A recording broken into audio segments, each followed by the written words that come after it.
തമിഴ്നാട് പൊള്ളാച്ചിയിൽ പ്രണയാഭ്യർത്ഥന നിരസിച്ച മലയാളി പെൺകുട്ടിയെ യുവാവ് കുത്തിക്കൊലപ്പെടുത്തി. പൊന്മുത്തു നഗറിലെ മലയാളി കുടുംബത്തിലെ പെൺകുട്ടി അശ്വിക ആണ് കൊല്ലപ്പെട്ടത്. ഉദുമൽപേട്ട റോഡ് അണ്ണാനഗർ സ്വദേശിയായ പ്രവീൺ കുമാർ എന്ന യുവാവിനെ പോലീസ് അറസ്റ്റ് ചെയ്തിട്ടുണ്ട്. സ്വകാര്യ പണമിടപാട് സ്ഥാപനത്തിലെ ജീവനക്കാരനാണ് പ്രവീൺ. കോയമ്പത്തൂരിലെ സ്വകാര്യ കോളേജിലെ 2ാം വർഷ BSc കമ്പ്യൂട്ടർ സയൻസ് വിദ്യാർത്ഥിയാണ് 19കാരിയായ അശ്വിക.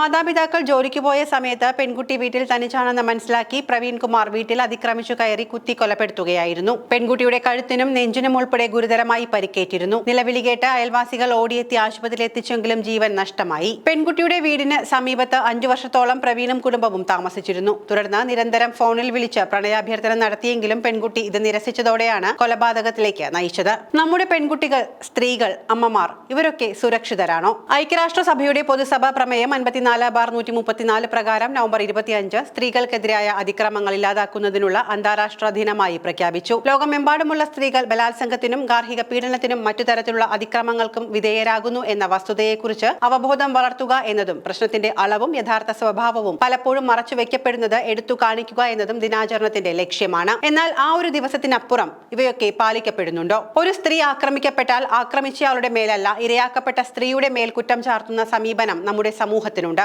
ആക്രമിക്കപ്പെട്ട സ്ത്രീക്കാണ് പലപ്പോഴും കുറ്റബോധം തോന്നുന്നത്. ആദ്യം അവളുടെ മനസ്സിലേക്ക് വരുന്ന ചോദ്യവും ഇത് എന്റെ തെറ്റുകൊണ്ടാണോ സംഭവിച്ചത്? എന്തുകൊണ്ടാണ് സ്ത്രീ അങ്ങനെ ചിന്തിക്കുന്നത്? ചെറുപ്പം മുതലേ അവളെ ശീലിപ്പിക്കുന്നത് അങ്ങനെ ചിന്തിക്കാനാണ്. തന്റെ ഭാഗത്തു നിന്നുള്ള എന്തോ കുഴപ്പം കൊണ്ടാണ് തനിക്ക് അതിക്രമത്തിന് ഇരയാകേണ്ടി വന്നത് എന്ന് അവളെ പഠിപ്പിക്കുന്നു. ഒരു സ്ത്രീയുടെ ധർമ്മം എന്തെല്ലാം സഹിക്കണം, ക്ഷമിക്കണം, ശബ്ദമുയർത്തി സംസാരിക്കരുത്, പ്രതികരിക്കാൻ പ്രാപ്തിയില്ലാത്തവളായി അവളെ വളർത്തുന്നു. പ്രതികരിച്ചാൽ ശബ്ദമുയർത്തിയാൽ അവൾ മോശക്കാരിയാകുന്നു. പീഡനത്തിനിരയായ സ്ത്രീയുടെ നേരെ ചോദ്യങ്ങൾ ഉയരുന്നു.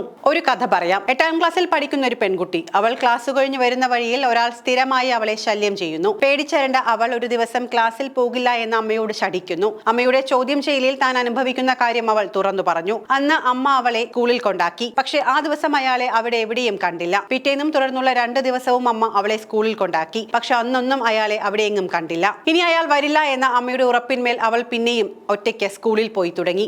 2 ദിവസം കഴിഞ്ഞപ്പോൾ അയാൾ വീണ്ടും വന്നു തുടങ്ങി. അവളുടെ ദേഹത്ത് കൈവച്ചതോടെ അവൾ വീണ്ടും ഭയന്നു. കരഞ്ഞുകൊണ്ട് ഓടിയെത്തിയത് തന്റെ ചേട്ടന്റെ മുന്നിലായിരുന്നു. കാര്യം മനസ്സിലാക്കിയ അമ്മ ഓടി വന്ന് ഇടയ്ക്കു കയറി. അവളെ കൊണ്ട് ചേട്ടനോട് ഒന്നും പറയാൻ അനുവദിക്കാതെ വിളിച്ചു കൊണ്ടുപോയി. പോയത് മാത്രമല്ല, പിന്നീട് അവളെ ഒരുപാട് ശകാരിച്ചു. അവനെ നീ കുരുതി കൊടുക്കുമോ എന്ന് ചോദിച്ചുകൊണ്ടായിരുന്നു ശകാരം അത്രയും. ഇതൊന്നും അച്ഛനോടും ആങ്ങളയോടും പറയരുത് എന്നും അവർ പോയി വഴക്കുണ്ടാക്കിയാൽ കുടുംബത്തിന് ചീത്തപ്പേരാകുമെന്നും അമ്മ അവളെ പറഞ്ഞ് ബോധ്യപ്പെടുത്തി. അങ്ങനെ ആദ്യമായി അവളുടെ അമ്മ തന്നെ അവളുടെ പ്രതികരണ ശേഷിയെ മണ്ണിട്ട് മൂടി. ഇത്തരം അനുഭവങ്ങളോടൊന്നും പ്രതികരിക്കാൻ പ്രാപ്തിയില്ലാതെ വീട്ടിൽ മാത്രം ഒതുങ്ങിക്കൂടുന്ന അവളുടെ അമ്മ അവരെ പോലെ തന്നെ അവളെയും ആരോടും ഒന്നും പറയാൻ അനുവദിക്കാതെ എല്ലാം ഉള്ളിൽ ഒതുക്കാൻ പഠിപ്പിച്ചു. ഇവിടെ ആരാണ് തെറ്റുകാരി? നാളെ അയാൾ അവളെ ഉപദ്രവിച്ചു കൊന്നുകളഞ്ഞ ശേഷം നാടൊന്നാകെ അവളുടെ നീതിക്ക് വേണ്ടി മെഴുകുതിരി കത്തിച്ച് ദുഃഖിക്കുകയാണോ വേണ്ടത്? ഇന്ന് നമ്മുടെ സ്ത്രീകൾ സമൂഹത്തിൽ എത്രമാത്രം സുരക്ഷിതരാണ്? പൊതുയിടങ്ങളിലും സ്വന്തം വീടുകളിൽ പോലും അവർ സുരക്ഷിതരാണോ? എപ്പോൾ എവിടെ എങ്ങനെ വേണമെങ്കിലും തങ്ങൾ ആക്രമിക്കപ്പെടുമെന്ന ഭീതിയിലാണ് ഇന്ന് മിക്ക സ്ത്രീകളും കഴിഞ്ഞുകൂടുന്നത്.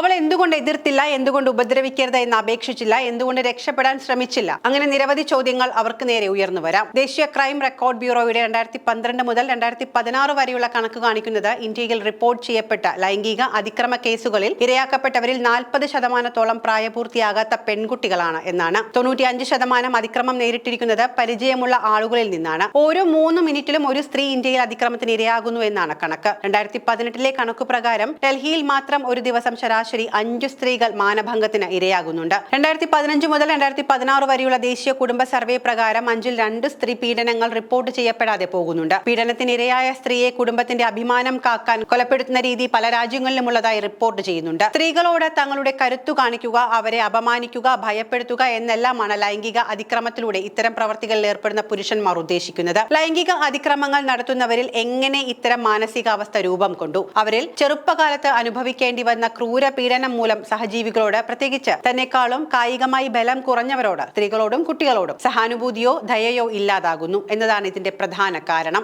ചില പുരുഷന്മാർ തങ്ങളുടെ ശക്തി നശിച്ചു പോകുന്നു എന്ന തോന്നൽ ഉണ്ടാകുമ്പോൾ അതിനെ പുനരുജ്ജീവിപ്പിക്കാനായി ലൈംഗിക അതിക്രമം നടത്തുന്നു എന്നും റിപ്പോർട്ടുകളുണ്ട്. International men and gender equality survey 2011 പ്രകാരം ഇന്ത്യയിൽ 24% പുരുഷന്മാർ ഒരിക്കലെങ്കിലും സ്ത്രീകളെ ലൈംഗികമായി അതിക്രമിച്ചിട്ടുള്ളവരാണ്. എന്നാൽ ലൈംഗിക അതിക്രമങ്ങളുടെ യഥാർത്ഥ കണക്കുകൾ ഇതിലും വളരെ കൂടുതലാണ് എന്നതാണ് യഥാർത്ഥ വസ്തുത. പരമ്പരാഗതമായി പുരുഷ മേധാവിത്വം നിലനിൽക്കുന്ന തൊഴിലിടങ്ങളിൽ സ്ത്രീകളെ ഭീഷണിപ്പെടുത്തുക, അടിച്ചമർത്തുക, ദുർബലപ്പെടുത്തുക, നിരുത്സാഹപ്പെടുത്തുക എന്നിവയൊക്കെയുള്ള ഉദ്ദേശങ്ങളാണ് പുരുഷന്മാരെ ഇതിന് ഇതിന് പ്രേരിപ്പിക്കുന്നത്. മുൻപ് പുരുഷന്മാർ അടക്കി വാണിരുന്ന തൊഴിൽ മേഖലകളിൽ കടന്നു ചെല്ലുന്ന സ്ത്രീകൾ ലൈംഗിക പീഡനങ്ങൾക്ക് ഇരയാകാനുള്ള സാധ്യതയും കൂടുതലാണ്. തൊഴിലിടങ്ങളിൽ സ്ത്രീകളെ സ്പർശിക്കുക, സ്ത്രീകളോട് ലൈംഗിക ചുവയുള്ള സംസാരം നടത്തുക, ലൈംഗികപരമായി ബന്ധപ്പെടാൻ ആവശ്യപ്പെടുക, അശ്ലീല ചിത്രം കാണിക്കുക എന്നിവയെല്ലാം ലൈംഗിക പീഡനത്തിന്റെ പരിധിയിൽ വരുന്നവ തന്നെയാണ്. മിക്ക കേസുകളിലും ഗാർഹിക പീഡനങ്ങളിൽ കുറ്റവാളികളായി കണ്ടുവരുന്നത് ഭർത്താക്കന്മാരാണ്. ഇന്ത്യയിൽ 31% വിവാഹിതരായ സ്ത്രീകൾ ശാരീരികവും മാനസികവും ലൈംഗികവുമായ പീഡനങ്ങൾക്ക് ഇരയാകുന്നുണ്ട്. വിവാഹിതരല്ലാത്ത സ്ത്രീകൾ 27% ബന്ധുക്കളിൽ നിന്നും, 18% കാമുകന്മാരിൽ നിന്നും, 17% സുഹൃത്തുക്കളിൽ നിന്നും പീഡനത്തിന് ഇരയാകുന്നുവെന്നാണ് കണക്കുകൾ.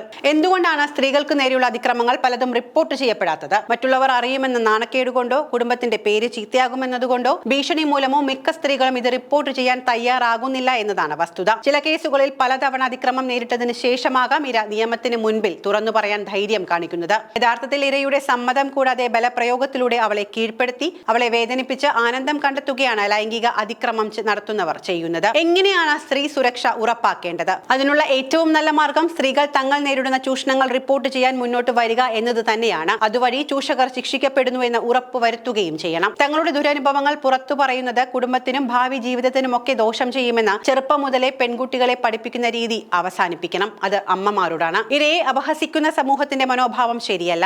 തനിക്ക് നേരെയുള്ള ആക്രമണം തുറന്നു പറഞ്ഞു കഴിഞ്ഞാൽ അതിനെ ഉൾക്കൊള്ളാനും അംഗീകരിക്കാനും സമൂഹം തയ്യാറാവണം എന്നതാണ് പരമപ്രധാനം. ആദ്യമേ അവളുടെ വസ്ത്രധാരണത്തിന്റെ പേരിലും ചിന്താഗതിയുടെ പേരിലും അവളെ ഫ്രെയിം ചെയ്യാതെ അവളുടെ വാക്കുകളിലെ ശരികളെ അനുകൂലിക്കുക. എല്ലാ മേഖലയിലെ സ്ത്രീകൾക്കും സുരക്ഷിതരായി ജോലി ചെയ്യാനുള്ള സാഹചര്യം ഉണ്ടാകാൻ എന്തെല്ലാം ചെയ്യേണ്ടതുണ്ട് എന്ന നിലയിലുള്ള ചർച്ചകളും ചിന്തകളും നടത്തേണ്ട സമയമാണ് ഇത്. മറ്റൊന്ന്, സ്ത്രീയാണ് എന്നത് അഭിമാനിക്കാനുള്ള കാര്യം തന്നെയാണ്. പക്ഷേ അതൊരിക്കലും ഒരാളെയും കൊടുക്കാനുള്ള തന്ത്രമാവരുത്.